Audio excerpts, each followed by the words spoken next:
오늘도 원칙과 상식 함께 외쳤던 4명 가운데 3명이 민주당을 탈당했는데요. 그 내용 한번 짚어보도록 하겠습니다. 당초에는 4명이었죠. 그런데 윤영찬 의원은 오늘 잔류선언을 했고 3명이 탈당했는데 왜 잔류했는지도 궁금합니다. 그 내용은 이따 패널들과 함께 짚어보기로 하고요. 탈당 의원들의 얘기를 한번 들어보겠습니다. 한국 정치에 이익이 있습니다. 새로운 길을 열겠습니다. 우선 불의의 정치 테러로 몸과 마음에 큰 상처를 입은 이재명 대표께 위로를 드립니다. 빠른 쾌유를 빕니다.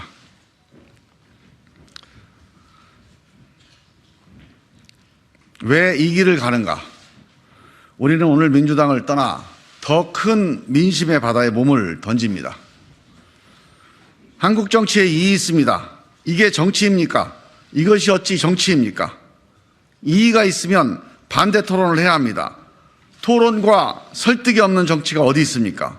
토론과 설득이 없는 정치도 있습니까? 노무현이 3당 합당을 반대하며 손들고 외친 말입니다. 당시 노무현의 절규 중에 회의라는 단어를 정치라는 단어로 바꾸기만 한 것입니다. 우리 세 사람의 심정이 이렇습니다. 우리는 왜 이 길을 가는가? 정치적 유불리를 따졌다면 이 길을 가지 않았을 겁니다. 이재명 정치와 싸우는 것도 우리의 목표가 아닙니다.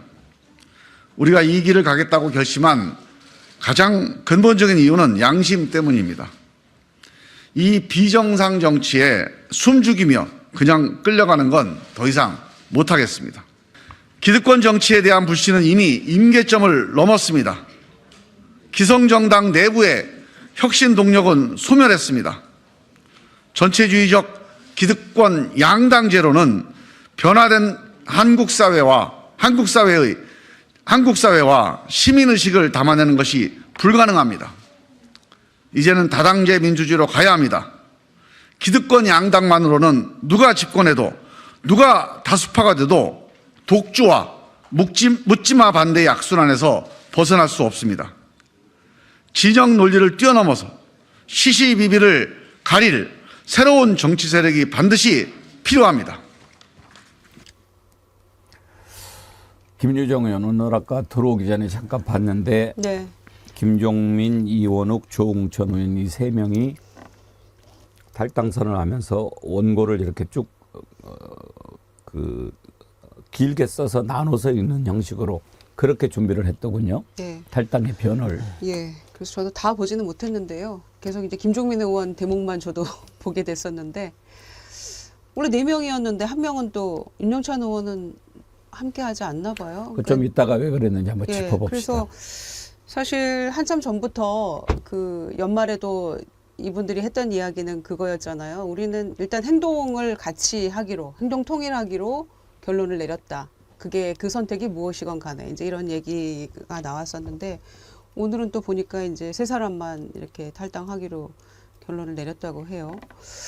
그래서 어찌됐건 분열하는 거는 굉장히 당에는 안 좋은 거죠. 그러니까 이제 이분들이 그동안 당 내부에서 여러 가지 이제 쓴소리하고 뭐 했던 부분에 대해서 그래 나가라, 속 시원하게 빨리 나가라 이렇게 반응하는 분들도 계시겠습니다만은 그래도 함께 갔으면 더 좋았을 텐데라는 아쉬움은 끝까지 남아 있습니다. 그리고 당내 많은 홍익표 이제 원내대표 포함해서 많은 의원들이 설득도 하고 나가지 말아라, 함께 가자 이런 얘기들도 많이 했다고 해요. 그런데 이제 끝내 이렇게 될 수밖에 없었다는 점에서는 굉장히 안타깝습니다.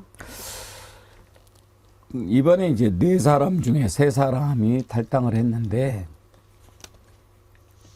지금 이제 여러 가지 탈당의 변을 얘기합니다.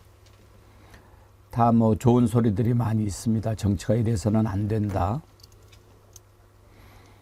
근데 그게 정말 명분이 있으려면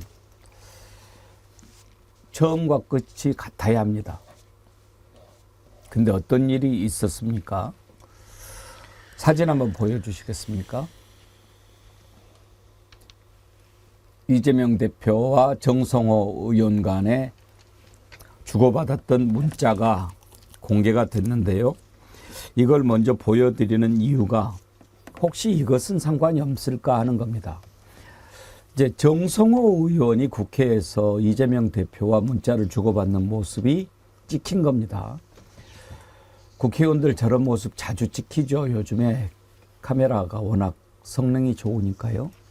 여기 보면 이제 정성호 의원, 우리가 얼른 봤을 때는 정성호 의원이 이재명 대표한테 깍듯하게 존댓말을 쓰고 이재명 대표가 말을 편하게 하니까 오른쪽에 있는 것이 이재명 대표이고 왼쪽에 있는 것이 정성호 의원일 것 같지요.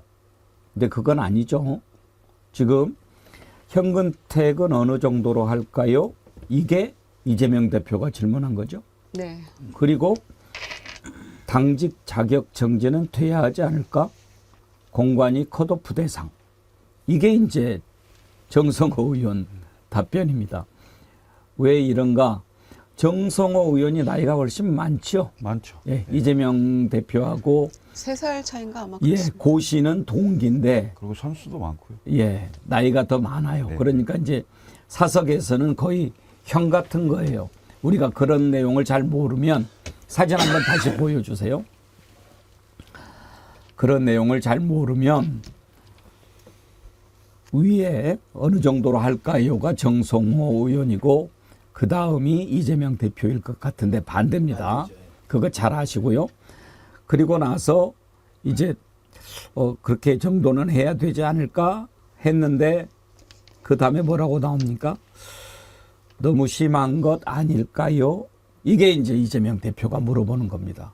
그러면 엄중 경고 큰 의미는 없습니다 정도 갈 것 같은데. 자, 무슨 얘기냐? 이재명 대표, 그러니까 현근택 변호사가 친명으로 분류가 되죠. 지금 민주연구원 부원장을 맡고 있고. 그런데 이번에 이제 성희롱 발언을 해서 논란이 돼서 본인이 이제 사과를 했습니다만 징계가 불가피할 겁니다. 그런데 어느 정도 징계를 해야 되느냐. 그래서 이제 이재명 대표가 병실에서 이런 식으로 이제 물어본 거죠. 그러니까 정성호 의원은 좀 강한 주문을 합니다. 컷오프 시켜야 되지 않겠냐. 그런데 이재명 대표가 좀 너무 심하지 않냐라고 합니다만 그런데 이런 상황에서 이제 뭐가 생겼냐. 현근택 변호사가 출마하려고 생각하는 지역구가 바로 윤영찬 의원 지역구입니다. 이 변수가 생긴 겁니다. 윤영찬 의원이 당초에 원칙과 상식 4인 중에 한 명이어서 이번에 탈당 선언에 동참할 걸로 다 예상을 했는데 한 사람만 쑥 빠졌다 이거예요. 뭐 여러 가지 그런 변명을 댔습니다. 민주당의 벽돌 한 장 뭐 민주주의를 위해서 쌓기로 했으니까 지키겠다. 다른 사람은 벽돌 쌓기로 안 했습니까? 김철근 총장님 관련이 있다고 봐야지요. 그렇죠. 그 현근택 부원장이 제가 다른 방송에서 이제 뭐 같이 방송도 하고 이런 좀 제가 잘 알죠. 성남 중원에 지금 준비한 지도 꽤 됐고요. 친명 인사로 분류가 되는데 어제 아마 좀 불의의 무슨 좀 잘못된 뭐 그런 일이 있었던 것 같아요. 그 성적인 문제. 그런데 그 직후에 이런 그 이재명 대표와 정성호 의원 간의 이 텔레그램 문자가 기자한테 찍힌 건데 나는 의도적으로 찍힘을 당했다라고 생각합니다. 그러니까 기자에게 이 카메라 기자들이 찍을 수 있도록 이게 좀 각도를 좀 열어준 게 아니냐. 왜? 이재명 대표는 친명 인사인 현근택 그 부원장을 약간 그래도 좀 심한 거 아니냐 이렇게 좀 두둔하는 듯한 모양을 취했고 정성호 의원은 이것을 가지고 윤영찬을 잡아야 되겠다. 실제로 정성호 의원이 윤영찬 의원한테 직접 전화를 했다고 얘기를 들었습니다. 네, 얘기를 들었고요. 어제 저녁 8시에 원칙과 상식에 4명의 의원들이 모이기로 했는데 그 자리에 안 왔어요. 윤영찬 의원이 안 왔어요.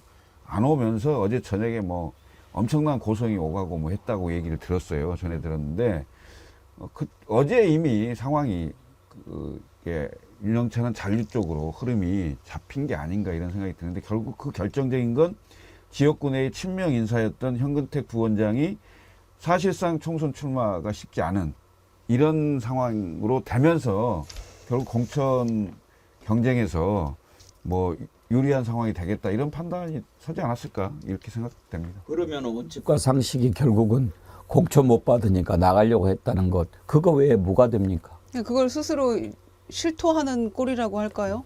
그렇게 돼버렸네요. 만약에 그게 사실이라면. 근데 그동안에 당내 뭐 통합 비대위도 요구했고 뭐 여러 가지 요구 사항들이 있었고 답이 없으니까 나간다. 이제 그런 거였잖아요. 오늘 아침 기자회견 상황이. 그러면 윤영찬 의원이 그동안 주장해왔던 거 우리는 공천 때문에 그러는 거 아니다. 우리는 뭐 불출마할 수도 있고 뭐 이러는 건데 당내 여러 가지 당내 민주주의와 뭐 이런 것들을 좀 우리는 구현해 보기 위해서 목소리 내는 거다라고 했던 것들이 한마디로 다 소위 헛소리였다는 거를 본인 스스로 입증하게 되는 결과가 돼버린 거잖아요. 무슨 이제 본인의 얘기가 있겠죠. 잔류하게 된 무슨 변명이나 잔류의 변 이런 것들이 나오지 않겠습니까? 들어봐야지 알겠습니다만은 지금 너무 그동안 해왔던 얘기하고는 또 다른 모습이기 때문에 이것 또한 글쎄요 신뢰를 얻기엔 참 어렵겠다 싶습니다. 아니 신인규 변호사님, 정치인은 정말 명분이 가장 중요한 거 아닙니까? 본인이 그렇게 원칙과 상식 외쳐놓고 그것도 이런 상황이 생기니까 빠진다. 어떻게 정치를 그렇게 하나요? 근데 그럴 줄 알았어요. 그래요? 저는 저 네 분에 대해서 뭐 나름의 고민은 저는 깊었다고 생각을 합니다만은 국민들께서 보시는 시각이 저는 좀 정확하다고 생각을 합니다. 그러니까 저는 뭐 윤영찬 의원은 뭐 얘기할 저는 가치도 없는 그냥 뭐 이상민 의원 국민의힘 간 거랑 뭐 잔류해서 민주당 남는 거랑 뭐 저는 비슷하게 보일 뿐이고요. 그냥 기회주의의 계산기 두드린 것 같고 저는 김종민 의원의 저 말을 들으면서 어떤 생각이 들었냐면 노무현 대통령의 그 대사, 그러니까 노무현 대통령의 대사는 아니죠. 본인의 그 말씀을 그대로 이제 옮기셔서 이제 대사화한 건데 얼마나 많은 분들이 노무현 대통령의 그 이의 있습니다라는 그 문구를 통해서 감동을 느낍니까? 저처럼 노무현 대통령 정말 제가 어릴 때 이제 대통령이 되셨기 때문에 정말 존경하고 했던 부분을 그대로 옮기신 건데 김종민 의원이 지금 대사처럼 읊을 때는 그런 감동이 안 나와요. 왜 그럴까? 저는 김종민 의원이 그동안에 했던 것들을 국민들이 이미 다 누적적으로 평가를 하고 계신다고 저는 보는 겁니다. 그럼 그 누적적 평가가 뭐냐면은 과거에 윤석열 총장을 임명하는 그 법사위 현장에서 그렇게 윤석열 대통령을 옹호하고 좋은 검찰총장이라고 부르짖었던 그 모습. 그리고 지금도 이의 있습니다를 민주당의 이재명 대표 체제에다가 할 것이 아니라 그때 문재인 정부 때에서도 이의 있습니다를 좀 외쳤거나 아니면 윤석열 정부 들어와서도 이의 있는 경우가 많았거든요. 근데 그때는 다 침묵하고 조용히 있다가 이제 총선 앞두고서는 이의 있습니다 하고 이렇게 나오니까 노무현 대통령은 당시에 가장 센 그 YS 총재 앞에서 잘못됐다라고 직격을 날렸거든요. 그러니까 TPO가 전혀 안 맞는 거를 그대로 갖다가 대사처럼 읊으니까 국민들 보시기에는 노무현 대통령의 그 장면은 참 감동이 있었는데 지금 김종민 의원이 읊고 있는 저것은 감동이 없다. 그렇고 저는 윤영찬 의원의 저런 기회주의적인 처신도 그 감동 없음에 아주 그 안 좋은 영향을 같이 줬다. 저는 그렇게 생각합니다. 제가 한 말씀 좀 예. 게 메시지가 힘을 받으려면 메신저가 신뢰받아야 돼요. 근데 오늘 4명이 탈당 해결을 한 것과 3명이 한 것은 이게 어마어마한 차이가 있습니다.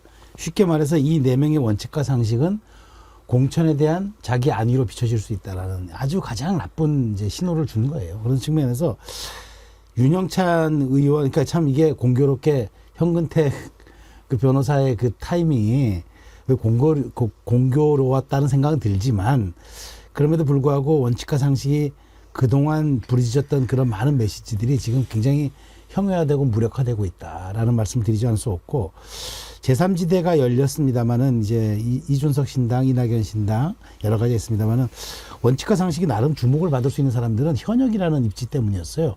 어느 당 어디를 가든 이분들이 7명만 합해준다면 기호 3번을 받을 수 있는 그 현실적 위치 때문에 주목을 받았는데 어쨌든 그런 단순한 숫자에도 불구하고 4명의 탈당과 4명의 탈당과 3명의 탈당이 다르고 또 그 1명의 탈당이 공천에 대한 자객이 하나 그 리스크 요인이 사라짐으로써 잔류한다라는 인식을 남긴 건 매우 매우 이거는 앞으로도 이분들의 갖는 메시지의 힘에 상당한 영향을 끼칠 수밖에 없다라고 저는 말씀드리겠습니다. 근데 어떠세요? 최수영 컨설턴트 이제 기자들이 이렇게 국회에서 사진 그 문자 오고 가는 거 많이 찍잖아요. 그래서 곤욕을 치르는 분들이 많은데 지금 이렇게 쭉 얘기하다 보니까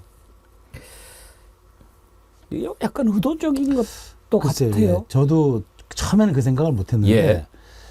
사실 최근에 우리 그때 권성동 의원의 그 체리 따봉 사건 이후부터 그 보안 필름 깔고 그다음에 각도는 의원들이 알아요. 어떻게 하면 이게 찍히고 어떻게 하면 안 찍히는지 다 알기 때문에 충분히 알고 그다음에 사실은 이 문제는 어찌 보면 지금 내밀한 사실 어떤 그 징계 수위에 대한 조절 문제이기 때문에 굉장히 이게 내밀한 문제고 또 이게 사실 발화력이 큰 문제인데 그걸 저렇게 아무런 경계심 없이 했다라고 저는 생각하기에는 제가 너무 순진한 것 같고 그래서 상당한 의도성이 있었고 또 절묘한 타이밍이 맞았다 저는 그렇게 생각합니다. 이런 상황까지 갈 줄 모르고 어제 이것 온 것 이재명 대표하고 정성호 의원 간에 가진 문자를 가지고 제가 어제 채널A를 봤던가 TV조선을 봤던가 종편에서 아주 신이 나가지고 뭐라고 공격을 하냐면은요. 뭐 당무를 못 본다더니 저게 당무 아니냐 막 그렇게 입에 거품을 물고 있길래 아니 지금 의식도 있고 병원에 누워서 손가락도 멀쩡한데 그 문자도 그러면 주고받지 못하냐. 당대표가 당무 보는 게 뭐 죄냐 지금 뭐 징계 중이냐 이런 생각이 들더라고요. 그걸 그렇게 공격할 일입니까? 그러니까 아니 도대체 뭐 어떻게 해야 됩니까? 그러면 이재명 대표 원래 또 병원에 누워 있으면요 휴대전화 제일 많이 만집니다. 할 일이 없어요. 지금 제가 담낭 수술 때문에 한 2주 입원해 보니까 휴대전화 만지는 거에 대해서는 할 일이 없어요. 근데 그걸 공격하더라고요. 그걸 공격해. 근데 이건 의도가 있는 거죠. 의도성이 아, 있어요. 당연히요. 네. 제가 보기에는 상당한 연출 능력이 있었다 이렇게 보여지고요. 어찌됐건 저는 세 사람이 탈당을 했는데 이 탈당의 변이 일정 부분 4명이 한 거에 비해서는 좀 약할지 모르나 민주당으로서는 상당히 좀 뼈아픈 이건 사실이다. 왜냐하면 현역 지역구 의원들이 3명이 나갔다는 게 그냥 이 수준에서 끝날 거냐 아니면 연쇄 탈당으로 더 갈 수도 있는 것이냐라고 봤을 때 상황이 썩 좋지는 않다. 이렇게 보여집니다. 그러니까 이재명 대표의 리더십에도 상당히 영향이 있는 것으로 파악할 수밖에 없어요. 왜냐? 총선이 지금 90일 정도 남았거든요. 90일 정도 남아있고 2월 15일이면 기호하고 그 선거 보조금 있잖아요. 그게 결정이 되는 겁니다. 그래서 아마도 1월 말 2월 초쯤에 여야 할 거 없이 현역 의원들이 움직임이 상당히 있을 거로 보여지는데 그 신호탄으로 해석할 수도 있다. 이렇게 보여집니다. 아무튼 뭐 네 사람이 같이 움직였다면 그나마 원칙과 상식이라는 그 타이틀이 같이 갈 수 있었는데 윤영찬 의원이 막판에 빠지면서 타이틀이 무색해져 버렸죠. 무색해졌죠. 네. 저게 무슨 원칙이냐 무슨 상식이냐 그런 생각 들어요. 근데 아까 신용기 위원장은 그 말이 걸리는데 윤영찬 의원 왜 그럴 줄 알았어요? 아니 그 국민들께서 지금 정치권에 대해서 불신을 갖고 있지 않습니까? 그러니까 저는 뭐 현역 의원들에 대해서 국민들의 평가는 저는 냉정하다라고 보고요. 지금 뭐 윤영찬 의원을 비롯해서 이 비명계라고 소위 분류되던 분들에 대한 그런 국민들의 전폭적인 지지는 없지 않습니까? 그래서 저는 뭐 예상됐던 그 본인의 배지를 한 번 더 달기 위한 그런 수단 속에서 이제 공천을 놓고 좀 쟀던 거 아니냐라는 의구심은 늘 있어 왔고요. 그것이 현실화됐기 때문에 저는 뭐 저렇게 될 가능성도 늘 시나리오 하나로는 생각을 하고 있었어서 그런 말씀 드린 겁니다. 얘기 나온 김에 이번에 나온 세 사람은 그러면 어떻게 될 것 같습니까? 김철근 총장 혹시 그쪽으로 온다고 그럽니까? 아마 그 원칙과 상식이 하고 싶은 일이 이게 본인들이 이제 제3지대 신당의 그 플랫폼 역할을 좀 해보고 싶다. 예. 이런 생각을 할 거예요. 그래서 이분들도 원래 4분이 나와서 그 당을 만들려고 하는 생각을 가지고 있었던 것 같아요. 근데 이제 3분이 나왔기 때문에 그 진행을 계속 할런지 여부는 잘 모르겠습니다만은 어찌됐건 그 세력화하는데 역할을 좀 해보고 싶어하는 그런 그 느낌은 받았습니다. 그런데 이제 결국 지난 그 역사에서 보면 결국 제3지대 정당도 어찌됐건 이 선거를 앞둔 상황에서는 지지율이 가장 중요한 거거든요. 사실 뭐 이준석 신당이든 이낙연 신당이든 뭐 기타 여러분들이 신당을 추진하고 있는 분들이 있는데 결국은 지지율에 따라 결국 그 상황이 정리되는지 않을까 이렇게 보여지고요. 또 하나의 변수는 1당과 2당이 지금 선거법을 처리를 않고 있습니다. 선거법에 연동형이 될 경우, 그 다음에 병립형이 될 경우, 이게 비례대표 선출하는 방식의 문제인데요. 그게 어떻게 되느냐에 따라서도 상당히 영향을 받을 수 있다, 이렇게 보여집니다. 일단 세 가지 정도 조건이 남아 있는 것 같아요. 이 제3지대 신당은 하나는 이제 1말 2초 정도의 각 당의 공천 결과 그거 보면 알 수 있고요. 두 번째는 이제 그와 동시에 신당의 지지율이 얼마나 이제 올라가느냐에 문제가 있는 것이고, 세 번째는 뭐 양당 얘기보다도 본인들의 어떤 비전이 무엇인지 좀 제대로 내놓을 수 있는 그게 좀 중요할 것 같은데, 지분 싸움처럼 벌써부터 비춰져 버리면은 그건 이거는 안 죽도 되죠. 밥도 안 될 네. 거예요 아마. 그래서 그런 것들 누구보다 잘 아실 것 같고, 어제 정계남 교수 하신 말씀이 맞더라고요. 그러니까 이 원칙과 상식 의원들이 탈당하고 나면 여기에 뭐 이낙연 전 대표가 들어가는 방식, 이런 쪽으로 다들 얘기를 하고 있는 것 같아요. 그러니까 이낙연 신당으로 들어가는 게 아니고 예. 이분들이 만든 것으로 이낙연 들어가는. 대표가 합류하는 예. 쪽으로. 그렇게 다들 얘기하는 거 보니까 그게 맞는 것 같습니다. 그러면 같이 가는 거라고 봐야죠. 그렇죠. 서로 아니라고 했었는데 여지만 남겨뒀었는데 같이 가는 것 같아요. 그런 점에서 윤영찬 의원은 좀 안타까운 게 정말 대표적인 친낙 그렇죠. 의원 아니었습니까? 그러니까 저는 이해가 안 갔어요. 그러니까 이게 제가 그래서 그렇게 메시지가 힘을 못 가지는 게 메신저가 그렇게 신뢰를 잃어버린 예. 경우에는 이제 좀 위험할 수 있다고 말씀드린 거예요.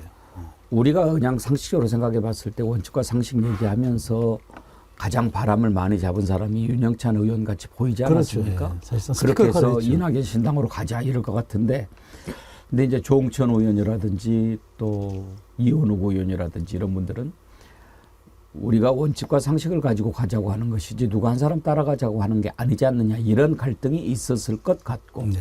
아무튼 그래도 지금 우리가 여기에서는 비명으로 찍혔으니까 공천 받기 힘들 것 같으니까 우리가 아무튼 좀 자력 경생해보자 이런 식으로 해서 나간 것 같은데, 현근택 흔들리니까 이건 뭐 내가 민주당에 남아있는 게 훨씬 더 공천 받는 게 당선 유력하겠지 이런 생각으로 막판에 혼자 싹 빠진다?